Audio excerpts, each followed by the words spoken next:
cyakoze kugira ngo mami wabone ko kugira ngo murakoze cyane mwakoze kudusura ndetse kari gusezera imbere yo urabizi se ibibazo byo bikomeje kwa byaba ibibazo. Shema akomeje kuba yahura n'ibizazane bikomeye cyane.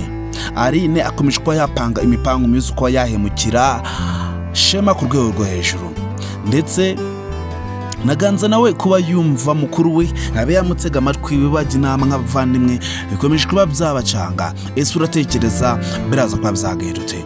Ese ko tubona anti wa Aline nawe akomeje kuba yamushigikira mu migambi mibiza ari gukorera buri muntu, ko tubona anti wa Aline nawe akomeje kuba yamushigikira mu bikorwa bibi byose Aline ari kugenda akora umunsi ku munsi, uratekereza biraza kuba byarangirute? Ese ubona Ravi ndetse na Shema urukundo rwabo ruzakomera? Ese ubona bizakunda? Ese utekereza ko bazakora iki kugira ngo bazarambane? Ko tubona situation bakomeje kuba bajya ikomeje kuba yambi cyane, ndetse ko tubona uyu Aline akomeje kuba yagenda ku muryango wa Ravi bya danger, ndetse tukaba turi kubona ko na anti nawe amushyigikiye ku rwego rwo hejuru, ndetse anashaka kuba niba agiye kuba yahemuka aho kugira ahemukira umuntu amukubita, ahubwo ahita amukura mu nzira akamwica. Uratekereza biraza kuba byarangira ute? Guys, nkwaye ikaze hano kuri Venke Empire. Niba aribwo bwa mbere wawe wisanze hano kuri channel, turagusaba kugira ngo badutere inkunga yo kubakanda kuri buta subscribe maze byane bigana byose ya filime yacu Intimba ya Ravi. Turagusaba kugira ngo utange ibitekerezo, utubwire nawe ukuntu uri kwiyumva kuri filime yacu Intimba ya Ravi. Murabizi ko tubakunda, murabizi ko tuba tubageza ibintu by'ubwenge, kandi umuntu wese uba warageze hano kuri Venke Empire agakora kuri buto ya subscribe, turamushimira kubwitanga bagaragarije ko yakunze filime yacu Intimba ya Ravi. Kanjye mama rukumva kuri mikoro njye kagezo zino benefits zose umunsi ku munsi nirwa nonsenga Venke. Ese ubona uyu muryango wo kwa Shema ukomeje kubahura n'ibibazo bikomeye cyane, kubera ko yabaganza yaba ari nibishimiye amahitamo ya Shema yo kuba yahitsamo umuntu w'umukarasi, umuntu umuzunguzayi, kandi turabizi ko byanga byakunda Shema urukundo afitiye Ravi n'urukundo rwa nyarwo, ariko turabizi ko murumuna we akomeza kuba yabirwanya byadanje kubera ko atifuza kubona umuntu w'umukene aza mu muryango wabo. Ese ubona Shema kuba akomeza kuba yarwana na murumuna we, ganza utekereza ko bizarangira ute? Kuba akomeje kuba yarwana na murumuna we, kandi tukaba tukubona ko murumuna we adafite na gahunda n'imwe kuba yamutega amatwi ngabe yumva amahitamo yahisemo ko ari ibintu byanyabyo, utekereza ko bizarangira ute? Ese ari nkawe ukishira mu mwanya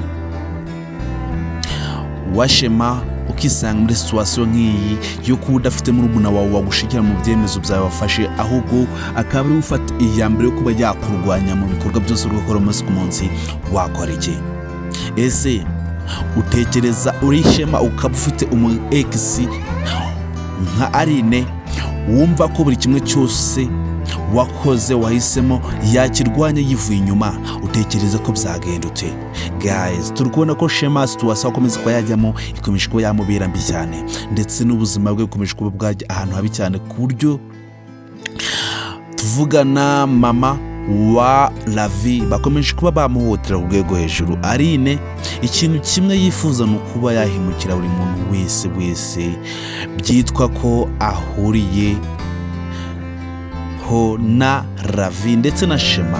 Ese uratekereza kuba wahemukira umuntu uraho ngaho utahaguruka ngabe yakwishura, kuhemukira umuntu umutacyo cyurana wenda umukubiti anakwishure, ubona atari gukora ubusa? Ese ubona Aline ubwenge bwe bwafite bumwemera kuba yabana n'umuntu mwiza nka Shema?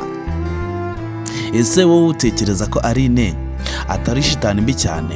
Ko tubona na anti akomeje kuba yamushyikira mu byemezo byose ari gufata umunsi ku munsi, ndetse akaba n'uri kumugira inama aho kugira hemuke akubita ahubwo yica. Ese utekereza ko uyu anti we ari muzima? Ese ari nka wise mu mwanya wa Shema ukisanga uhanganye n'abantu bameze gutya, cyangwa se uri nkawe Ravi ukisanga uhanganye n'abantu bameze gutya, wakora iki? Ese utekereza ko bino bibazo byose wabyikuramo nta kibazo cyahabaye? Iyo utekereza ko Ravi iyi situation akomeza kuyinjiramo umunsi ku munsi, utekereza ko bizamworohera? Guys, ndarya mwebwe mukunda filime yacu Intimba ya Ravi umunsi ku munsi, ndetse namwe muyikurikirana kuri Jojo Films, mukaba mugeze hano kuri Vinki Empire, mukaba mwakurikiye icyo kiganiro twako tugize umuntu turi kumwe, ndabashimira kandi mbibutsa ko King yareho cyo no nyanashiriwe wafana mukunda filime yacu Intimba ya Ravi. Rero niba ugeze hano ndagusaba kugira ngo ube waremba warakanze kuri buta subscribe mu cyane bigana zo filime yacu Intimba ya Ravi, kandi ikindi ngusaba no kuba watanga ibitekerezo ukaba watubwira nawe ukuntu uri kwibuka filime yacu Intimba ya Ravi. Murabizi ko tubakunda, murabizi ko muri abantu b'intwari, murabizi ko muri abantu bagacimwe kuri turi gutegura umunsi ku munsi kuri filime yacu Intimba ya Ravi. Ese wowe Ravi ndetse na Shema utekereza ko ibibazo byose ukomeje kubahura nabyo mu rukundo rwabo, utekereza ko isitwasi bakomeza ko binjira mu munsi ku munsi, ubona bazayivamo amahoro? Ese ubona Hanze ndetse na Shema bazagira bakumvikana nk'abavandimwe bagasenyera umugozi umwe? Ese utekereza ko Aline we azakomeza kuba yagenda kuri uyu muryango wo kwa Ravi ko ngo yamutwariye umugabo? Utekereza ko ibikorwa bye bibi umunsi byamaze kuba byamurenga azakorerwa iki? Ese wowe ubona uyu Aline ari nkawe ukishyira mu mwanya wa Shema, wamukorera iki? Guys, mwebwe icyo tuba tubasaba no kuba mwatanga ibitekerezo, mukaba mwatubwira ukuntu mwamuri kwimva ku filime yacu Intimba ya Ravi. Murabizi ko twebwe tuhahoza ku mutima, murabizi ko ibikorwa byose tukoze umunsi ku munsi rimwe tuba turimo gukora ikintu, tuba tubasaba no kuba mwatubwira inkunga y'ibitekerezo, mukatubwira namwe ukuntu mwamuri kwimva ku filime yacu Intimba ya Ravi. Rero ntabatindiye, murabizi ko twe dutinda mu magambo, murabizi ko twebwe ibikorwa byo dushira imbere. Icyo mbasaba no kuba mwarakanze kuri buta subscribe kuri iryo jambo ryanditse hasi aho subscribe, ubundi tukajyana mu bikorwa byose bya filime yacu Intimba ya Ravi. Rero twongere duhure ku indi episode ikurikira filime yacu Intimba ya Ravi.